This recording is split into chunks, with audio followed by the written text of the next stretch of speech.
Le slice of life est un genre assez connu qu'on a déjà abordé dans plein de vidéos par le passé. Mais comme il s'agit d'un genre extrêmement vaste, il est bien sûr divisé en beaucoup de sous-catégories. Aujourd'hui, j'aimerais vous parler de mon sous-genre préféré, l'IHK. C'est un genre assez difficile à définir, mais on va faire ce qu'on peut. Déjà, IHK ça vient de deux mots, Hiyashi qui vient du verbe iyasu qui veut dire soigner, et Kei qui veut dire genre. On est donc sur des animés qui ont pour but de soigner leur audience. Plus précisément, l'IHK va soigner son audience en s'appuyant sur son atmosphère, en utilisant notamment le concept du mono no aware, pour trouver de la beauté dans la simplicité de la vie quotidienne et dans les choses les plus simples. Les animés de ce genre avanceront à un rythme très lent, et auront pour but de faire disparaître toute forme de tension possible, aussi bien des tensions dramatiques que des tensions comiques. Au fond, c'est le genre de la sécurité, qui encourage l'exploration, mais toujours dans un contexte où il n'y a pas de danger. Le genre se divise lui-même en sous-catégories, et il y a quelques concepts comme le mono no aware à aborder. Donc pour éviter de juste faire des explications chiantes pendant 20 minutes, on va vous présenter les 10 meilleurs IHK selon nous, et on s'appuiera dessus pour bien vous faire comprendre les différents concepts. Bien sûr, il n'y aura pas de spoil, pour peu qu'il y ait même quelque chose à spoiler dans ce genre d'histoire, mais bref, vous pouvez donc regarder sans aucune inquiétude. Du coup, si ce genre de vidéo vous plaît, pensez à mettre un pouce bleu et à vous abonner si c'est pas déjà fait, c'est important pour nous aider à gagner en visibilité. Et ceci étant dit, on commence du coup tout de suite avec le premier grand thème des IHK, le retour à la nature. Comme les IHK ont pour but de venir soulager les spectateurs, il est évident que ce thème allait être important. Dans les sociétés du XXe et XXIe siècle, toujours plus centrées autour des villes, où l'on travaille dans des petits bureaux pour les boulots pourris qui ne servent à rien, ce besoin de revenir à un quotidien plus simple, plus en communion avec la nature, se fait de plus en plus ressentir. Ce thème est d'ailleurs si important qu'en réalité, presque tous les IHK se déroulent à la campagne. On va donc commencer par parler de deux animes dans lesquels il s'agit du thème central, et le premier d'entre eux, c'est Nonon Biyori. Hotaru, une écolière tokyoïte, doit un jour déménager suite à une mutation de ses parents. Dans son nouveau village en pleine campagne profonde japonaise, elle fera la rencontre d'autres enfants, et en suivra leur activité quotidienne, entre chasse aux insectes, balades dans les montagnes, et autres jeux en tout genre. Nonon Biyori peut vraiment être une bouffée d'air frais pour des gens souhaitant oublier un peu leur vie citadine à base de métro, boulot, dodo. Comme vous pouvez le voir, on est typiquement dans cette division entre Tokyo et la campagne, qui sont présentés comme deux mondes à part. En nous montrant une jeune tokyoïte devoir s'habituer à la vie dans cette campagne presque inhabitée, l'anime nous permet de ressentir un peu ce sentiment d'apaisement qui nous envahit quand on est loin de tous ces problèmes. いや、東京にだって猿とか出る時もあるし。だからタヌキが出てくるくらいじゃ田舎にはならないよね。ね。どうしても田舎にしたくないんだ。何もできないってほど不便なのが田舎としたら、牛いたってタヌキいたって別に不便じゃないじゃん。だから田舎じゃないよ。C'est cependant dans l'anime suivant qu'on va vous présenter que cette idée de s'éloigner des foules et de la surpopulation des villes est poussée à son paroxysme, et cet anime, il s'agit de Girls Last Tour. La civilisation s'est éteinte il y a déjà de nombreuses années. Le monde n'est plus que villes dévastées et machines inutiles. Chito et Yuri sont désormais seuls et errent sans véritable but dans les décombres. Les deux jeunes filles ont grandi dans ce monde, survivant comme elles le pouvaient. Aujourd'hui, elles déambulent sans vraiment comprendre tout ce qu'elles voient, à la recherche d'un toit et de nourriture. Leur périple dans ce monde sans vie est, pour elles comme pour le spectateur, l'occasion de se poser de nombreuses questions sur l'existence et la vie que menaient leurs ancêtres, mais aussi sur le futur qui nous attend. Girls Last Tour est un IHK un peu à part, puisqu'il ne présente pas tout à fait une vie enviable comme le font la plupart des autres. Mais l'atmosphère qu'il dégage ne fait pas de doute sur le fait qu'il soit bel et bien un IHK. Dans cet animé, tout est calme. On croise presque aucun être humain de tout l'animé, et on suit principalement les lentes discussions de nos deux personnages, pendant qu'elles errent dans ces vastes étendues et décombres. N'ayant pas connu notre monde, elles se posent beaucoup de questions sur l'utilité des objets qu'elles découvrent parfois. On a par exemple un long passage de réflexion sur ce qu'est la musique et quelle pouvait bien être son utilité. L'œuvre aborde ainsi beaucoup de thèmes intéressants, et a au final une portée assez philosophique. 昔の人も食料不足だったんだよね。なんで武器ばっかり作ったの？武器じゃなくて保存食をたくさん作ってくれれば私たちも楽できたのに。まあいろいろ事情があったんでしょう。戦争とか。 Mais bref, ceci étant dit, on va pouvoir passer à un autre type d'IHK, les animés traitant de la famille. Depuis quelques décennies, et surtout après la décennie perdue de 1990 à 2000, qui a amené avec elle une forte baisse de la croissance économique du pays, les couples ne se forment plus au Japon. En effet, dans la culture japonaise, les femmes doivent arrêter de travailler une fois qu'elles ont un enfant, afin de l'élever au mieux. Mais la situation économique devenant ce qu'elle est, il fut de plus en plus difficile de trouver un partenaire convenable pouvant subvenir seul aux besoins de toute une famille. C'est l'une des raisons principales qui fait que la natalité est actuellement si basse dans le pays. Les IHK ayant pour but de soulager les gens en leur présentant un monde plus simple, on retrouve évidemment des IHK tournant autour de la vie de famille. On va donc commencer par celui qui représente le mieux ce thème à mes yeux, Udon no Kuni no Kiniro Kemari, aussi connu sous le nom de Poco's Udon World. On suit l'histoire de Sota, un jeune homme ayant quitté sa campagne natale quand il était jeune pour devenir web designer à Tokyo. À la mort de son père, il revient un temps dans sa ville natale et y rencontre un jeune garçon abandonné. Mais rapidement, il se rend compte qu'il ne s'agit pas d'un simple enfant, puisque ce dernier est en réalité un Bake Tanuki, un yokai célèbre au Japon pour sa capacité à prendre forme humaine. Malgré tout, Sota ne pouvant se résoudre à l'abandonner, il décide de s'en occuper pour un temps et lui donne le nom de Poco. Poco's Udon World est un animé que j'ai vraiment apprécié. Le personnage principal, Sota, est particulièrement indécis sur ce qu'il doit faire de sa vie. Il ne s'entendait pas avec son père quand il était jeune et refusait de reprendre le restaurant du don familial. Sa fuite à Tokyo pour travailler dans un métier dans le digital est très représentative du changement qui s'est opéré ces dernières décennies, et l'anime vient lui aussi, comme ceux qu'on a présentés avant, nous transmettre cette idée que la vie à la campagne est proche de ses racines et traditions, c'est un choix préférable à la vie stressante et déshumanisante de la ville. Mais si je l'ai rangé dans le thème de la vie de famille, c'est évidemment parce que c'est là son thème principal. Sota devient vite une figure paternelle pour Poco, et l'anime nous présentera plusieurs relations parentales au cours des épisodes, qui permettront à certains de se réconcilier avec l'idée d'avoir des enfants, et vous permettront peut-être même d'essayer d'améliorer vos relations avec vos propres parents avant qu'il ne soit trop tard pour le faire.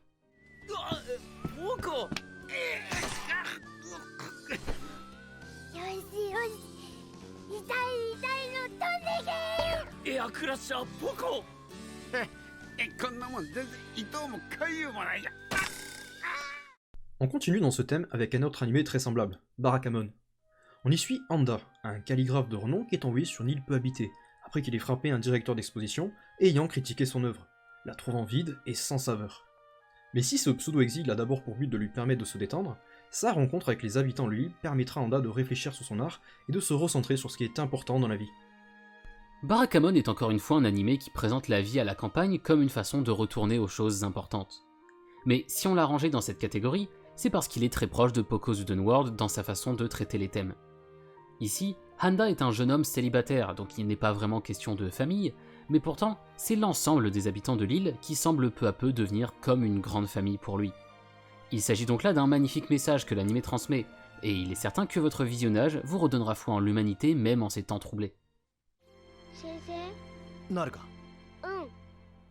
先生がおらんばつまらん。一緒にやりたいことまだまだいっぱいあっけん。じゃっけんさ、はよう帰ってきてね。よ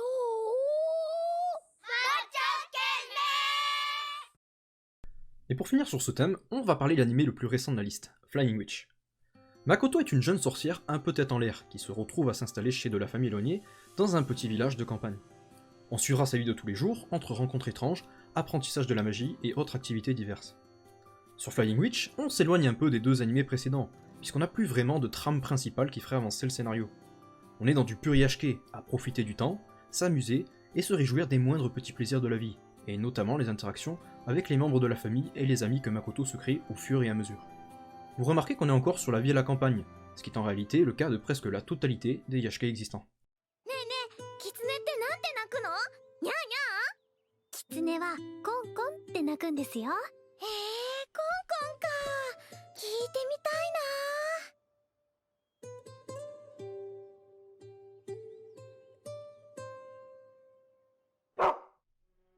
Pour le troisième thème, on va parler de religion et de mysticisme, quelque chose de très ancré dans la culture japonaise, et on va pour ça devoir parler du Mono no Aware. Le Mono no Aware, c'est un concept typiquement japonais, qui se traduirait par un truc du genre l'empathie envers les choses. Cela correspond à ce sentiment que l'on peut ressentir en contemplant la beauté de la nature, et face à la réalisation que tout ce qui la compose est éphémère. La douce tristesse que cette réalisation apporte permet ainsi de mieux apprécier ce qui nous entoure, du cri des oiseaux au passage des saisons. Et si on en parle ici, C'est parce que c'est une émotion extrêmement liée au bouddhisme, une des deux religions dominantes au Japon avec le shintoïsme. Cet attachement à la nature et la réalisation que toute chose est éphémère permettent dans le bouddhisme d'atteindre un plus haut niveau de sagesse et de sérénité. Il n'est donc pas étonnant que ce concept soit si important dans les Iyashike. Et le meilleur exemple pour ce thème en particulier, c'est bien évidemment Mushishi. Dans Mushishi, on suit l'histoire de Ginko, un spécialiste des mushi, une forme de vie primitive et invisible aux yeux des gens normaux. Sa tâche consiste à traverser les forêts pour aller de village en village afin de réparer les dégâts causés par les mushi, qu'il s'agisse de maladies, catastrophes ou autres événements étranges. Contrairement aux autres Yashike, Mushishi est beaucoup plus sombre, n'hésitant pas à aborder la mort, le handicap, la maladie et autres thèmes du genre. Mais son atmosphère ne rend jamais ces événements dramatiques, puisqu'il arrive parfaitement à les dépeindre derrière le filtre du mono no aware, permettant au personnage comme au spectateur de se familiariser avec cette impermanence des choses et notamment de la vie. Son atmosphère est absolument unique, et les musiques qui l'accompagnent offrent vraiment une expérience incroyable. On vous recommande donc fortement d'y jeter un œil. 人間は光を手に入れた頃から二つ目のまぶたの閉じ方を忘れたのだという。がそれは生きる者としては良かったのかもしれない。かつて人間はそのものを見過ぎたばかりに目玉を失うものも多かったというから。L'anime suivant parle lui aussi de religion, mais cette fois, ce n'est plus vraiment le bouddhisme qui est central, mais le shintoïsme, puisqu'on y retrouve des yokai, ces créatures surnaturelles japonaises. Il s'agit de Natsume Yujincho, qui se traduirait en français par le livre des amis de Natsume. Depuis sa plus tendre enfance, Natsume est un orphelin, et le seul de son entourage capable de voir les yokai. Rejeté pour les comportements bizarres que cela entraîne, il grandit en solitaire, passant d'une famille d'accueil à l'autre. Un jour, il libère par mégarde Madara, un yokai à forme de chat, ce qui l'amènera à découvrir l'héritage de sa grand-mère Reiko, le livre des amis. Il s'agit d'un carnet contenant les noms de nombreux yokai que Reiko, elle aussi capable de les voir, avait accumulés. Posséder le nom d'un yokai permettant de le contrôler, nombreux sont ceux qui viendront vers Natsume pour lui demander de façon plus ou moins cordiale de leur rendre leur nom. Natsume Yujincho, c'est un anime assez particulier. S'il tourne beaucoup autour des yokai et des relations que Natsume tisse avec chacun d'eux, il s'agit au final surtout d'une œuvre qui aborde les relations entre les humains. Chaque épisode apporte une nouvelle histoire plus ou moins touchante et nous laissant un arrière-goût à la fois doux et amer. Il est une occasion parfaite de ressentir une large palette d'émotions, de la pitié à la colère, Ceci étant dit, on peut passer au dernier type d'Yashike, la présentation d'activités. Alors comme ça, je sens que ça va pas être clair, donc je vais vous expliquer. Dans le monde actuel, il est souvent considéré comme difficile de se faire des amis après le lycée ou l'université. Vos collègues de travail ne seront que très rarement des vrais amis, et entre le métro, boulot, dodo, il devient presque impossible de rencontrer d'autres personnes, surtout quand on n'a aucune activité de groupe facilitant ces dites rencontres. Certains Yashike se sont donc emparés de ce problème, et se sont mis à présenter des activités sportives ou culturelles, des hobbies, des clubs, qui permettent aux personnages à la fois de trouver une passion, mais surtout de rencontrer d'autres gens avec qui ils peuvent tisser de vraies amitiés autour d'une passion commune. Et pour commencer avec ce thème, on va parler de Yuru Camp. Dans Yuru Camp, on suit l'histoire de Nadeshiko, une jeune lycéenne qui fait par hasard la rencontre de Rin alors que celle-ci campait en solo. Ayant adoré l'expérience, Nadeshiko décide de rejoindre le club d'activités en plein air du lycée, débutant ainsi sa vie de campeuse en compagnie de ses nouvelles amies.